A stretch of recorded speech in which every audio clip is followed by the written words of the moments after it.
जब पाकिस्तान ने उर्दू भाषा को ईस्ट पाकिस्तान में लागू करने का इम्पोजिशन करने का कोशिश किया तो वहाँ के स्थानीय लोगों ने कहा नहीं, हम बंगाली हैं, हम बांग्ला बोलेंगे, हम बांग्ला में लिखेंगे, हम पाकिस्तान का उर्दू भाषा को मानते नहीं हैं। पाकिस्तान ने तभी भी ईस्ट पाकिस्तान के ऊपर उर्दू भाषा को लगाने का कोशिश किया, इम्पोज करने का कोशिश किया।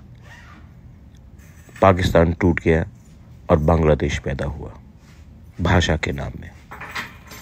आज भी अगर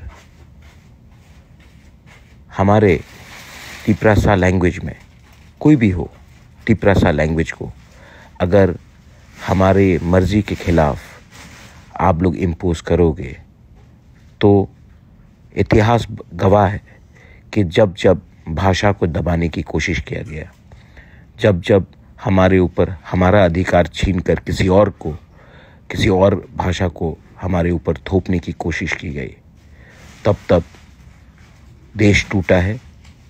और जो लोग पावर में हैं उनको समझना चाहिए कि भाषा एक बहुत सेंसिटिव मैटर होता है और हमें अपना लैंग्वेज, अपना स्क्रिप्ट डिसाइड करने का अधिकार है। ये और अधिकार किसी और के पास नहीं है। This is Bobagra in support for Tiprasa language. बेलाइनो हमबाई।